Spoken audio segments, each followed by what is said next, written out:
Hey everyone, how are you all. So आज हम लोग करने वाले हैं एप्लीकेशंस ऑफ ट्रिग्नोमेट्री का सेकंड डे।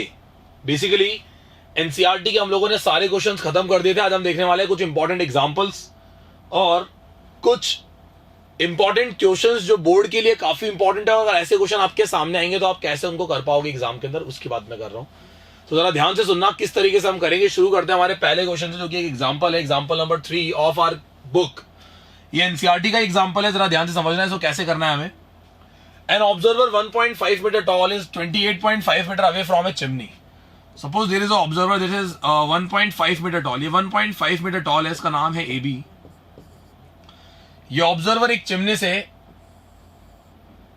28.5 मीटर की डिस्टेंस पे खड़ा है, 28.5 मीटर अवे।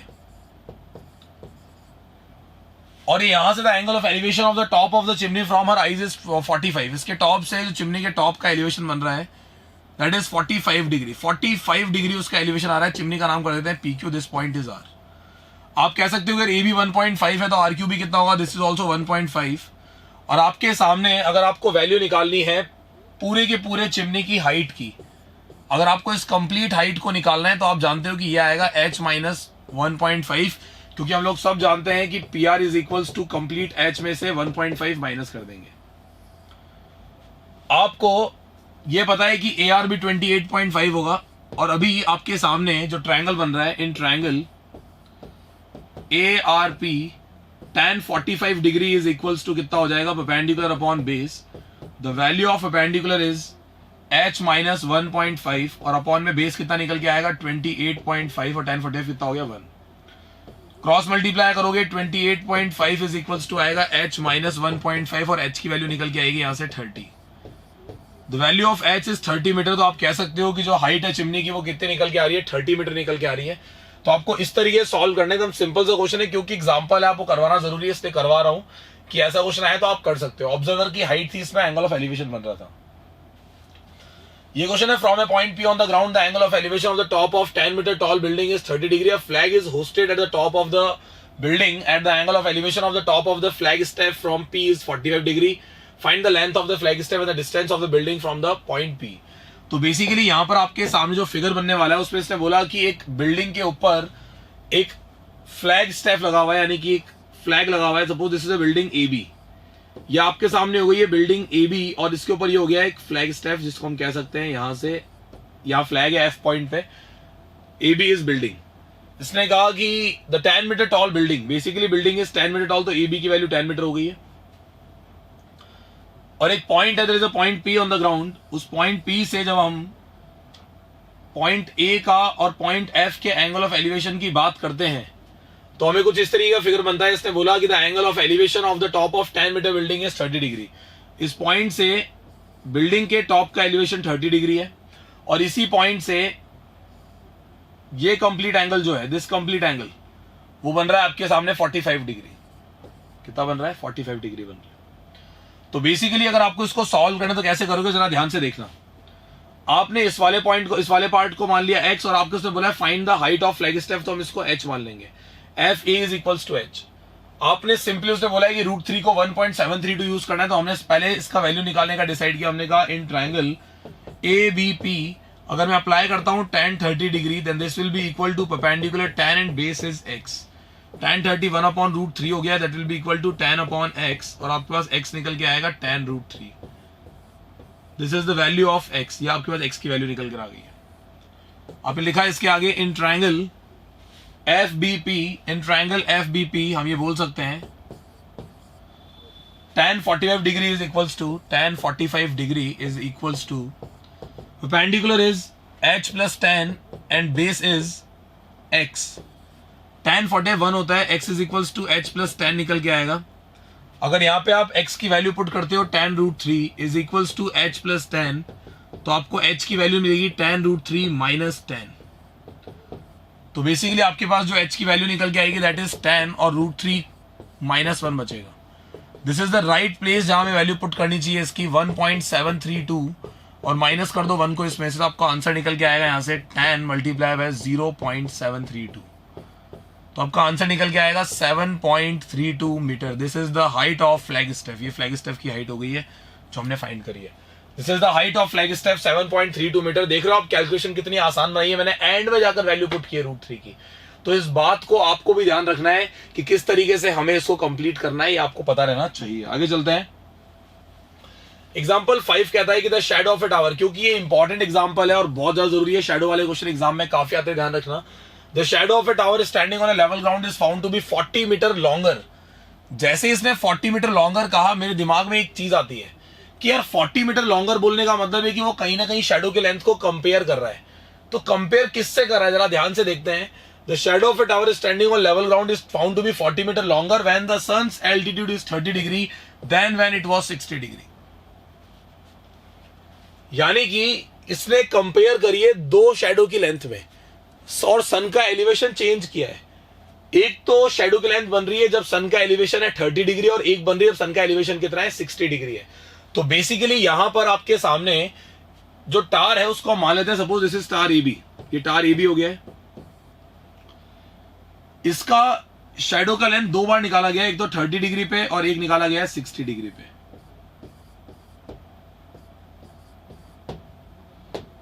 हम ये कह सकते हैं कि इस पॉइंट को हम D मान लेते हैं, इसको E मान लेते हैं। और आपके सामने इसने बोला कि हाइट ऑफ टार निकालनी है, इसको मैंने H मान लिया और आपको बोला गया the length of shadow is 40 metre long, तो this is 40 metre, DE is 40 metre. मुझे H फाइंड करना है तो मैंने BD को मान लिया X। तो हम लिखेंगे यहां पे in triangle ABD tan 60 degree is equals to perpendicular is H and base is X। tan 60 होता है √3, that will be equal to H upon X, और H की वैल्यू कितनी निकल के आएगी यहां से √3x। This is the value of H। बात करते हैं इसके बाद in triangle ABE। In triangle ABE tan 30 degree is equals to perpendicular H upon base is X plus 40।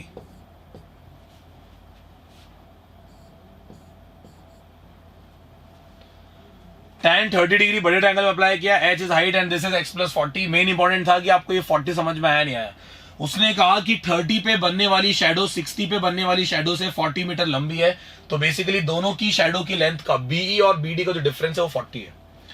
tan 30 1 upon √3 होता है, this will be equal to H upon X plus 40 हो जाएगा। और आप कह सकते हो कि यहां से आपके पास निकल के आएगा X plus 40 is equals to √3H। क्या मेरे पास H की वैल्यू है? आपने सबसे पहले H की वैल्यू पुट की यहां पर। The value of H is हम बोल सकते हैं यहां पे जो H की वैल्यू निकल के आएगी that is X plus 40 is equals to √3 multiply by √3x। So x plus 40 is equals to 3x निकल के आएगा, 2x इज इक्वल्स टू 40 निकल के आएगा और x निकल के आएगा यहां से 20 metre.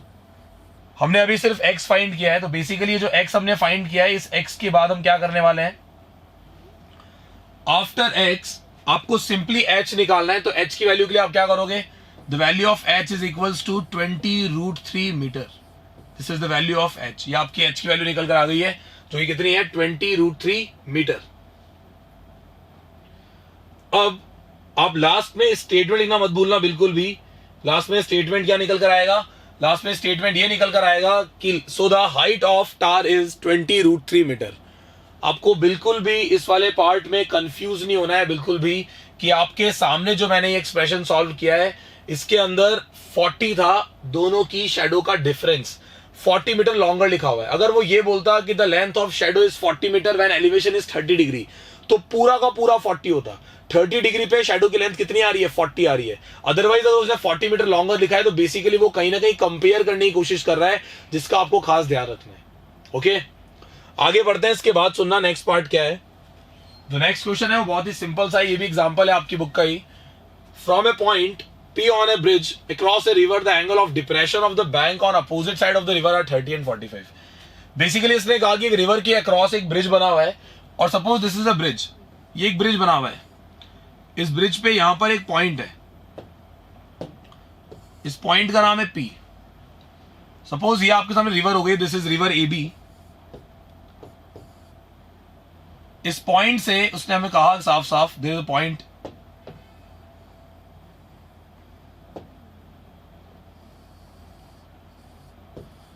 This is river AB और वहां पे ये पॉइंट है। इस पॉइंट से जब ये इस बैंक को देखते हैं और इस बैंक को देखते हैं तो एंगल ऑफ डिप्रेशन बनता है। एंगल ऑफ डिप्रेशन एक तरफ तो बनता है 30 और एक तरफ बनता है 45। और आपको ये ब्रिज की जो हाइट है वो फाइंड करनी है। हाइट का मतलब होता है परपेंडिकुलर। क्या उसने हाइट बोली है? उसने लिखा है the bridge is 3 metre high है, तो ये 3 मीटर दे रखा है आपको। Find the width of the river, आपको रिवर की विड्थ निकालनी है। तो बेसिकली आपको एक्स और वाई दोनों का सम निकालना है, बिकॉज विड्थ ऑफ रिवर का मतलब है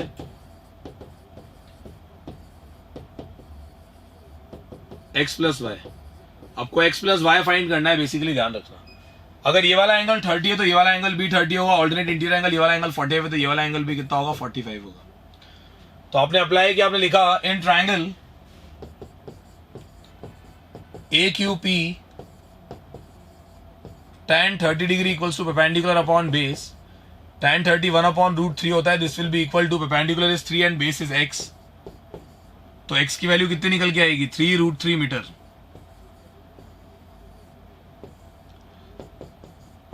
इन ट्राइंगल PQB या इन ट्राइंगल PBQ हम ये बोल सकते हैं कि tan 45 degree is equals to कितना निकल कर आएगा?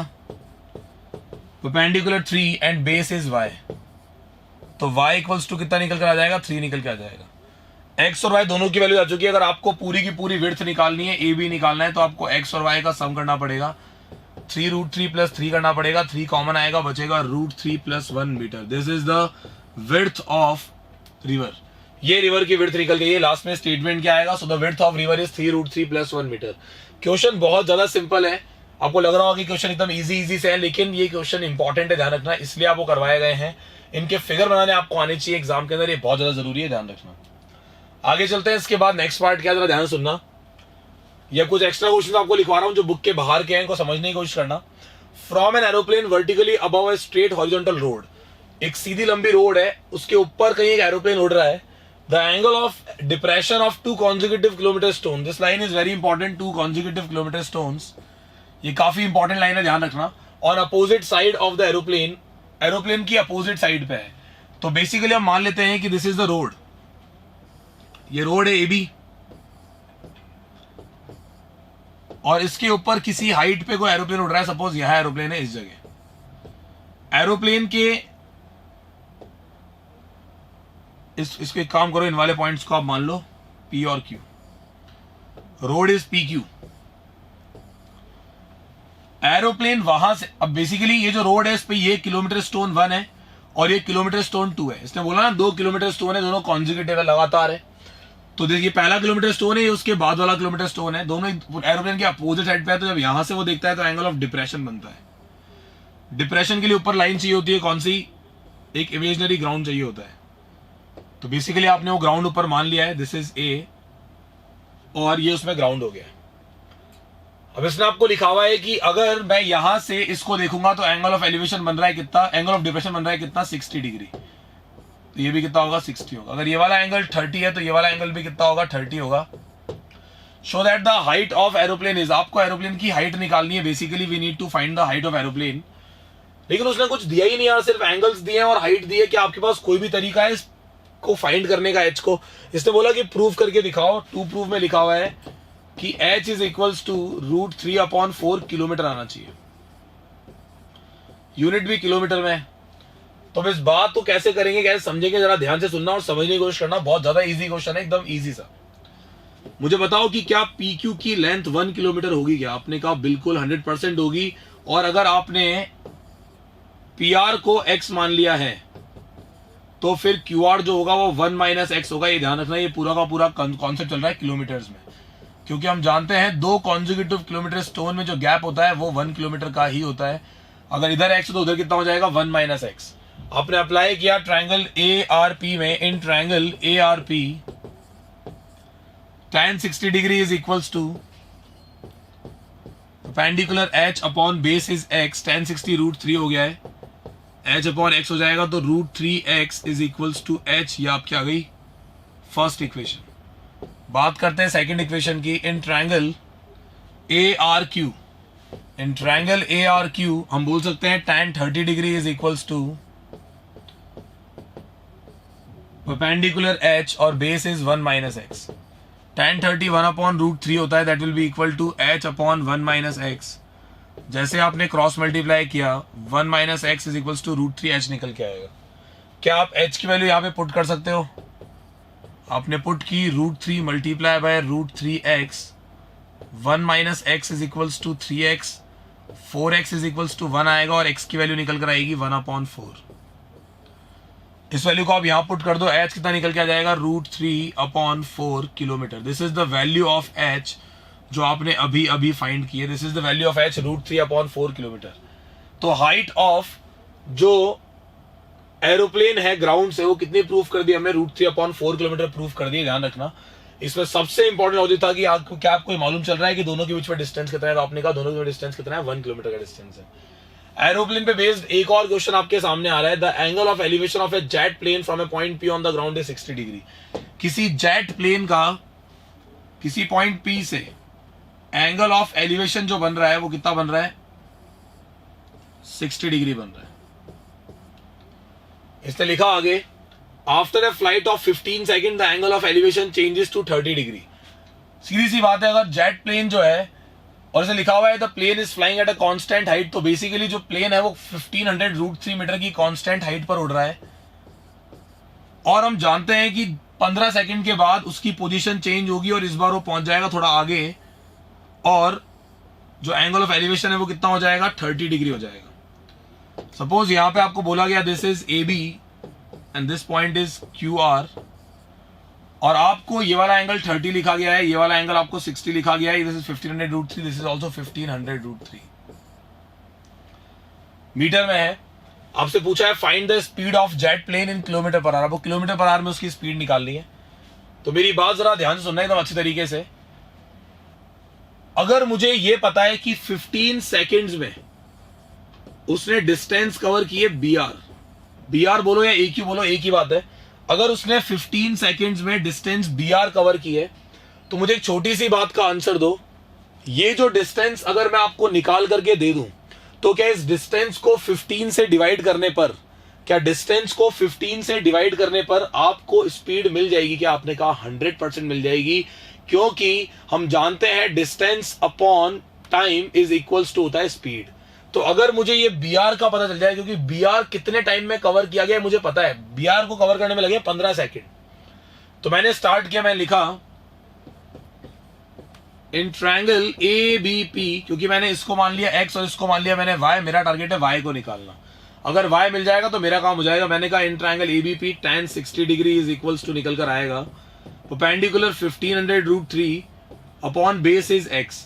tan 60 होता है √3, this will be equal to 1500 √3 और अपॉन में कितना आएगा? x आएगा. तो यहां से x निकल कर आएगा 1500 मीटर ओनली. मैंने यूज किया ट्रायंगल PQR में. इन ट्रायंगल PQR अगर मैं tan 30 अप्लाई करूंगा देन tan 30 कितना निकल कर आएगा? The value of tan 30 is equals to perpendicular upon base x plus y. tan 30 is 1/√3. This will be equal to 1500 √3 upon x plus y. Cross multiply करते हैं, x plus y निकल के आएगा 1500 √3 multiply bye √3. तो आपका answer निकल के आएगा x plus y is equals to 4500. The value of x is 1500, तो y की वैल्यू कितनी निकल कर आएगी? 4500 माइनस 1500. तो हम कह सकते हैं कि the value of y is equals to 3000 metre. तो हम ये कह सकते हैं कि जो डिस्टेंस इसने कवर किया है 15 सेकंड में वो कितना है? 3000 मीटर है. अब अगर मुझे यहां पर स्पीड निकालनी पड़ रही है तो मैं सिंपल क्या करूंगा? डिस्टेंस अपॉन टाइम करूंगा. डिस्टेंस इज 3000, टाइम लगा उसको 15 सेकंड. तो आपका जो स्पीड निकल के आएगा that will be equal to 200 metre per second. और हम लोग सब जानते हैं कि यहां पर जो हमें स्पीड निकालनी थी वो 200 मीटर पर सेकंड, यानी कि मीटर पर सेकंड में नहीं निकालनी थी, किलोमीटर पर आवर में निकालनी थी. आप सबको ये पता होगा कि किलोमीटर पर आवर को मीटर पर सेकंड में करने के लिए 5/18 से मल्टीप्लाई करना होता है. और अगर कभी मीटर पर सेकंड को किलोमीटर पर आवर में कन्वर्ट करना हो तो आपको 18/5 से मल्टीप्लाई करना होता है, ध्यान रखना। तो मुझे एक छोटी सी बात का आंसर दो। अगर आपके सामने 200 मीटर पर सेकंड आंसर आ रहा है तो 200 मीटर पर सेकंड को किलोमीटर पर आवर में करने के लिए आप 18/5 से करोगे, 5 से कैंसिल हो जाएगा 40, आपका आंसर निकल के आएगा 720 kilometre per hour. This is the speed of jet plane जो आपने फाइंड किए किलोमीटर पर आवर में। This is the speed of jet plane. ये जेट प्लेन की स्पीड निकल के आई है जो कि आपने फाइंड करी है किलोमीटर पर आवर में। ध्यान रखना, इसको भूलना नहीं है, बिल्कुल भी अच्छे तरीके से दिमाग में फिट रखना। चलते हैं नेक्स्ट पार्ट पे। इसका क्या कहना है? A man on the top of tower observe a truck at an angle of depression where tan alpha is 1/√5 and that is moving towards the base of the tower. Same question हमने हमारी first video में भी किया था, जिसके अंदर आपको मैंने समझाया था कि किस तरीके से कार को टाइम लगा वहां तक पहुंचने में, ही हमने निकाला था। सेम यहां पर ऐसा ही क्वेश्चन है, लेकिन इस बार हमें ज्यादा कंफ्यूज कर रही है ये वैल्यूज जो हमारे सामने है। tan alpha 1/√5 ये एंगल ऑफ डिप्रेशन बन रहा है जब ट्रक जो था वो किसी पॉइंट पे था। एक ऑब्जर्वर एक ट्रक को ऑब्जर्व कर रहा है किसी पोल पे खड़ा होके, टावर से खड़ा होकर के ट्रक को ऑब्जर्व कर रहा है। एंगल ऑफ डिप्रेशन कितना बन रहा है? Alpha. And that is moving towards the base of the tower. 10 minute later the angle of depression of the truck is found to be beta where tan beta is √5 only. Assuming that the truck move at a uniform speed, determine how much more time will it take to reach the base of the tower.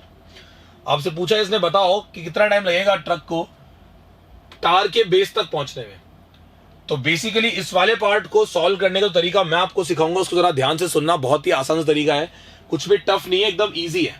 ठीक है, आपको सबसे पहले इसके लिए figure prepare करना है। तो आपने फिगर प्रिपेयर किया, आपने कहा देखो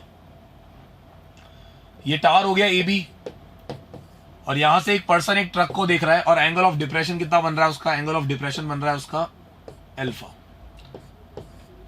फिर ट्रक 10 मिनट के बाद यहां पर आ गया, this is the new position of truck, और एंगल ऑफ डिप्रेशन कितना बन रहा है? बीटा। तो ये वाला एंगल कितना हो जाएगा? बीटा हो जाएगा। अभी आप ये कह सकते हो कि जो tan अल्फा है उसकी वैल्यू 1/tan बीटा की वैल्यू √5 है। तो मैं लिखा यहां पर we have given that tan alpha is equals to 1/√5 and tan beta is equals to √5।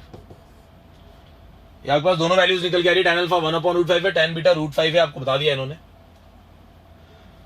इसने कहा कि जो डिस्टेंस कवर किया है ट्रक ने T से Q तक आने में, उसको उसमें टाइम लगा 10 minutes. 10 minute is the time taken by truck to cover distance QT। Distance QT cover करने में उसको कितना टाइम लग रहा है? 10 मिनट्स लग रहा है। ध्यान रखना 10 मिनट्स। ओके, आपको बताना है कि उसको Q से B तक आने में कितना टाइम लगा। देखो, अगर यहां पर वो एंगल 60 या 30 देता, 30-60 देता, तो हमें इजी रहता 10 की वैल्यू निकालने में। लेकिन उसने आपको अल्फा बीटा दिया, तो उस केस में उसने आपको उनकी भी वैल्यू बताई है, तो आपको टेंशन लेने की जरूरत ही नहीं है। जिसकी वैल्यू हम कंफ्यूज थे कि tan अल्फा को क्या पुट करेंगे, बेसिकली tan अल्फा उसने बता दिया कि ये पुट कर लेना यार। तो आपका उसने tan अल्फा tan बीटा देकर काम थोड़ा और आसान कर दिया है, टफ नहीं किया है। बस ये क्वेश्चन में हमारी मेंटालिटी है कि हम tan अल्फा tan बीटा की वैल्यू को देखकर हमें लगता है कि अरे यार क्या सॉल्व करेंगे।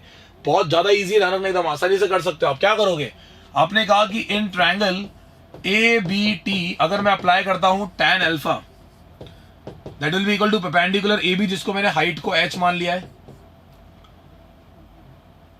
h अपॉन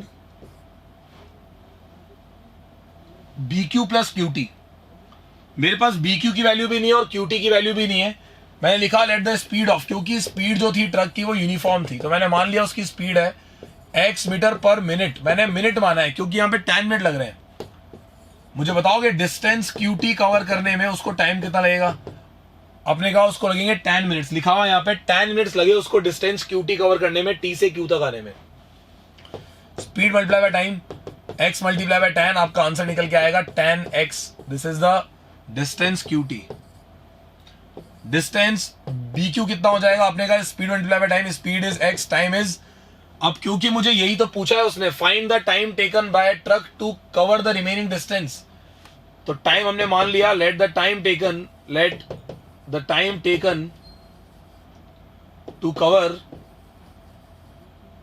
BQ हमने मान लिया कि y मिनट्स लग रहे हैं, y मिनट्स। स्पीड x है, टाइम y है, तो आपका निकल कर आएगा xy। This is the distance xy। कोई दिक्कत तो नहीं है आप में से किसी को यहां तक?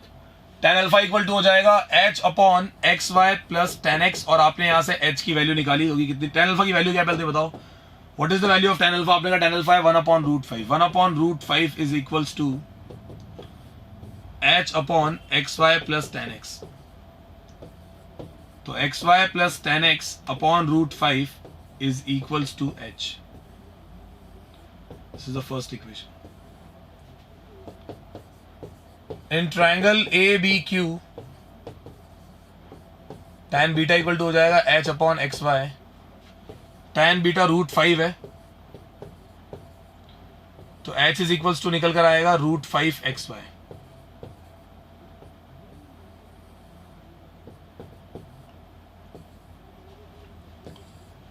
तो क्या हम ये बोल सकते हैं from equation first and second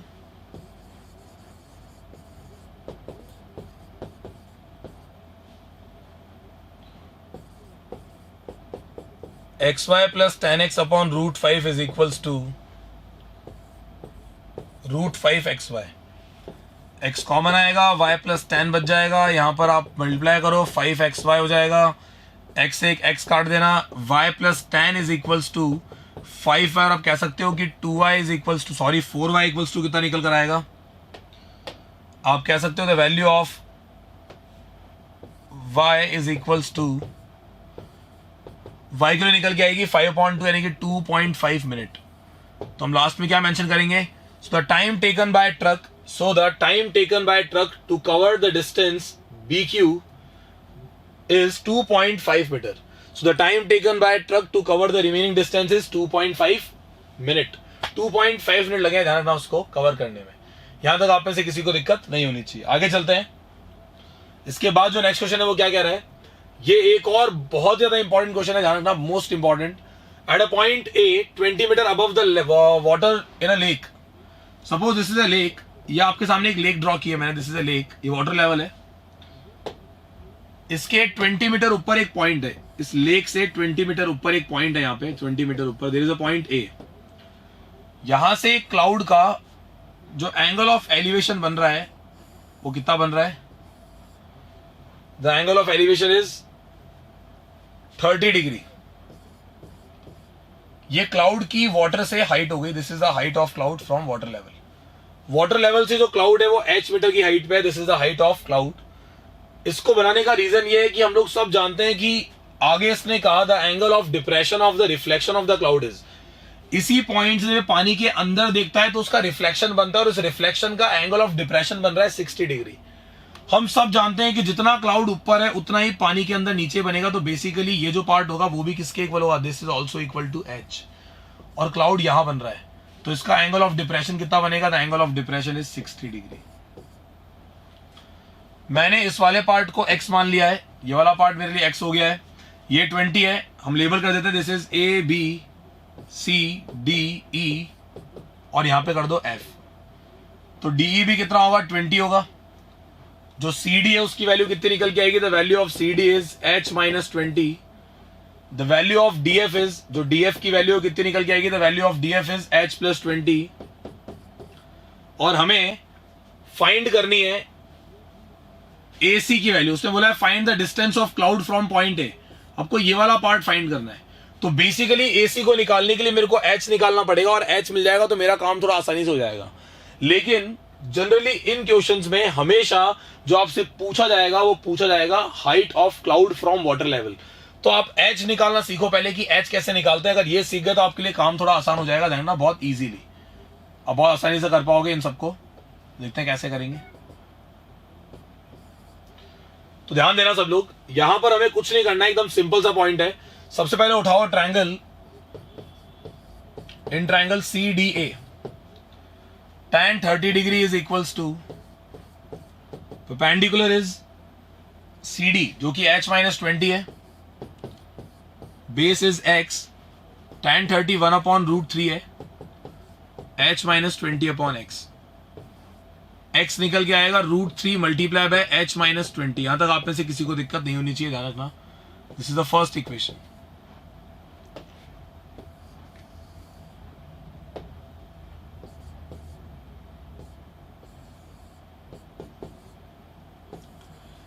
आगे चलते हैं हम लोग. हमने लिया ट्रायंगल एडीएफ, ट्रायंगल एडीएफ दिख रहा है आप सबको, इन ट्रायंगल एडीएफ मैंने अप्लाई किया tan 60 डिग्री जो कि है perpendicular upon base. Perpendicular is this complete value is h plus 20 upon x। tan 60 होता है √3 h प्लस 20 अपॉन x, तो √3x इज इक्वल्स टू निकल के आएगा h प्लस 20। क्या आप यहां पर x की वैल्यू पुट कर सकते हो? आपने कहा बिल्कुल कर सकते हैं। √3 multiply by h minus 20 and this will be equal to h plus 20। तो आपका आंसर आएगा 3h minus 60 is equals to h plus 20। और आप कह सकते हो कि यहां से जो आपके पास एक्सप्रेशन का आंसर निकल के आएगा that will be equal to 3h minus h is equals to 80। 3h minus h is equals to 80। आप कह सकते हो 2h इज इक्वल्स टू 80 आएगा और h निकल के आएगा यहां से 20 metre. This is the 40 metre sorry, और h निकल के आएगा आपके पास कितना? 40 metre. This is the height of cloud from water level. Water level से उसकी हाइट कितनी हो गई है? 40 मीटर हो गई है। अब अगर मुझे AC निकालना है तो एक सिंपल सा लॉजिक आप देखना, इन ट्रायंगल ACD मुझे AC फाइंड करना है, मुझे CD पता है, the value of CD is 40 minus 20 that will be equal to 20। CD हमारा 20 निकल कर आ गया है। अब तो हम लिखेंगे tan 30 1 अपॉन √3 होता है दिस, सॉरी हम लोग अप्लाई करेंगे sin 30, तो sin 30 कितना हो जाएगा? 1 upon 2 that will be equal to 20 upon AC, और AC यहां से निकल कर आएगा कितना? 40 metre. This is the distance of cloud from point A, जो कि बाद में साइन निकालने से निकलेगा। ध्यान रखना ये क्लाउड वाला क्वेश्चन है, इसका फिगर इंपॉर्टेंट है और जनरली बच्चे सबसे ज्यादा कंफ्यूज होते हैं इस जगह, इस लेबल में। ये CE अगर H है तो EF भी H होगा, और आप जानते हो कि अगर ये 20 है तो ये भी 20 होगा। CD निकल जाएगा H माइनस 20, ये 20 है तो ये हो जाएगा H माइनस 20, और उसके बाद DF की बात करते हैं, D2F ये हो जाएगा H plus 20 complete. This is H plus 20। तो आप बड़े आराम से कर सकते हो सॉल्व, कोई दिक्कत वाली बात है नहीं इसके अंदर। इसके आगे चलते हैं। इसके बाद जो नेक्स्ट क्वेश्चन है वो बड़ा ही सिंपल सा है, लेकिन इसमें जो हमें प्रूफ करना है, जनरली उस चीज को देखकर बच्चे बहुत परेशान होते हैं कि यार ये कैसे प्रूफ करेंगे। मैं करके दिखाऊंगा, आपको बिल्कुल चिंता करने की जरूरत नहीं है। From A top of the tower the angle of depression of two objects on the same side of the tower is alpha and beta. Alpha बड़ा है, बीटा छोटा है। इसने कहा कि एक टावर के टॉप से, there is a tower AB, और इसके टॉप से दो ऑब्जेक्ट्स है, उन दोनों ऑब्जेक्ट्स का एंगल ऑफ डिप्रेशन जो बन रहा है वो अल्फा और बीटा बन रहा है। तो सपोज ये वाला एंगल जो है वो अल्फा बन रहा है, बीटा बन रहा है सॉरी, और जो बड़ा वाला एंगल है वो अल्फा बन रहा है। उसने बोला है कि जो अल्फा है वो बड़ा है और बीटा जो है वो छोटा है। This point is C and this point is D। अब आप लोग एक छोटी सी बात समझनी है। इसने आपसे कहा कि बताओ अगर ऑब्जेक्ट्स के बीच में डिस्टेंस x है, अगर ये डिस्टेंस x है, डिस्टेंस CD इज x, अगर CD का डिस्टेंस x है, तो आपको ये प्रूफ करना है कि जो हाइट है, then we have to prove that the height of tower is, जो हाइट ऑफ टावर है वो h is equals to x tan alpha tan beta upon tan alpha minus tan beta है। ये हमें प्रूफ करके दिखाना है। ये हमें क्या करके दिखाना है? प्रूफ करके दिखाना है। तो हमें प्रूफ करके दिखाना है ये tan alpha minus tan beta कितना हो जाएगा? h equals to x tan alpha into tan beta upon tan alpha minus tan beta. ये प्रूफ करके दिखाना है हमें। कैसे स्टार्ट करेंगे जरा ध्यान से सुनना। देखो इस पूरे के पूरे एक्सप्रेशन के अंदर मुझे इसको तो y मानना ही पड़ेगा, इसको y माने बिना काम चल नहीं सकता BC को। तो मैंने लिखा let BC equals to y, और हमें क्योंकि इस हाइट को प्रूफ करना है तो मैंने एक सिंपल सा लॉजिक लगाया। मुझे कुछ नहीं समझ आ रहा, मुझे सिर्फ इतना दिख रहा है कि h को x की टर्म्स में, अल्फा और बीटा की टर्म्स में प्रूफ करना है। तो मेरे पास इस सारे वेरिएबल्स में से एक वेरिएबल काम का नहीं है, वो है y। अगर, और इसकी y की खास बात यह है कि दोनों इक्वेशंस में आएगा। तो आपका पहला काम है कि आप इन ट्रायंगल, आप लिखोगे in triangle ABC tan alpha is equals to h upon y, और यहां से आप बोल सकते हो कि y की वैल्यू निकल के आएगी h अपॉन tan अल्फा। ये y की वैल्यू निकल के आ गई। फिर आपने अप्लाई किया इन ट्रायंगल ABD, वहां लिखा आपने tan beta is equals to h upon x plus y। तो x प्लस y क्या निकल के आएगा? h अपॉन tan बीटा निकल कर आएगा। और हम ये कह सकते हैं कि the value of x is equals to h upon tan beta minus y, और हम सब जानते हैं कि y की वैल्यू है h अपॉन tan अल्फा, लिख दिया h upon tan alpha. x is equals to h common ले लो ऊपर, और ब्रैकेट में क्या बचेगा आपके पास 1 upon tan beta minus 1 upon tan alpha. जैसे आपने एलसीएम लिया x इक्वल्स टू निकल के आएगा h अपॉन ऊपर तो आएगा tan alpha minus tan beta, और नीचे आएगा tan beta multiply by tan alpha. जैसे ही आप क्रॉस मल्टीप्लाई करोगे, क्योंकि हमें h फाइंड करना है, तो h की वैल्यू आएगी x multiply by tan alpha into tan beta, और नीचे क्या आ जाएगा tan alpha minus tan beta, नीचे चला जाएगा tan alpha minus tan beta. So इस तरीके से हमने निकाल दिया this is the height of tower, जो हमने प्रूफ कर दिया, प्रूफ करना था x tan alpha tan beta upon tan alpha minus tan beta, hence proof. तो इस तरीके से ये अल्फा बीटा वाले क्वेश्चंस भी आप कर सकते हो बड़े आराम से।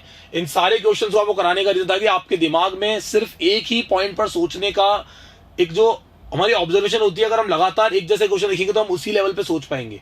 मैंने आपको क्वेश्चंस बदल बदल के करवाए ताकि आप अपने ऑब्जर्वेशन को, अपने थिंकिंग को, अपने थॉट्स को, अपने ओपिनियन को आप थोड़ा चेंज कर सको। आपको वैरायटी चाहिए, आपको मेथड्स में वैरायटी चाहिए, तो बेसिकली वो सारी की सारी वैरायटी मैंने आपको दी है।